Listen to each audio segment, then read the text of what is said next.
చాలా మంది దశమభాగాలు తీరు, మాకు అప్పులు ఉన్నాయి, మాకు బాధలు ఉన్నాయి, గడది గుడ్డు ఉంది అని చెబుతా ఉంటారు. నేను నా నోరు మూసుకొని దశమభాగాలు తీస్తామండి.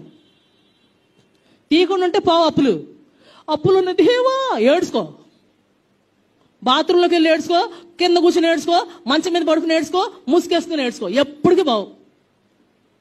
దశమభాగం నీనోడికి అప్పులు బావు. కూర్చుని ఏడ్చుకుంటూ ఏడ్చుకోమని. అది ఎవరైనా సరే. నువ్వు కొంచెంలో నమ్మకంగా ఉంటే దేవుడు పెద్ద వాటిలో నమ్మకంగా ఉంటాడు. చాలాసార్లు ఆ కొంచెం దగ్గర ఇదిగుండి తర్వాత నెత్తిని కొట్టేసుకుని ఏడి పేకాటోడు కోసం అన్ని ఇచ్చేస్తాడు విలువైనవి. తాగుబోతాడు తాగుడు కోసం అన్ని తీసుకెళ్లి దాసోహం చేసేస్తాడు. ఒకతను ఉంచుకున్నవాడు ఉంచుకున్న దానికోసం వాడి దగ్గర ఉన్నటువంటి సమస్తం తీసుకెళ్లి దానికి అంటగట్టేస్తాడు. అడుగుతున్నాను, మనం నిజంగా సంఘాన్ని ప్రేమిస్తున్నట్లయితే ఏమిస్తున్నాం మనం సంఘానికి? మనం సంపాదించే సంపాదనలో కనీసం 10% దేవునికి ఇవ్వడం కష్టంగా ఉంది. చూసారా ఆయన ఆవేదన? పోలికి కూడా ఎక్కడి నుంచి వచ్చాడు చూడండి. అసలు బ్లాక్ మెయిల్ చేయడానికి కూడా ఒక పద్ధతి ఉంటది కదా.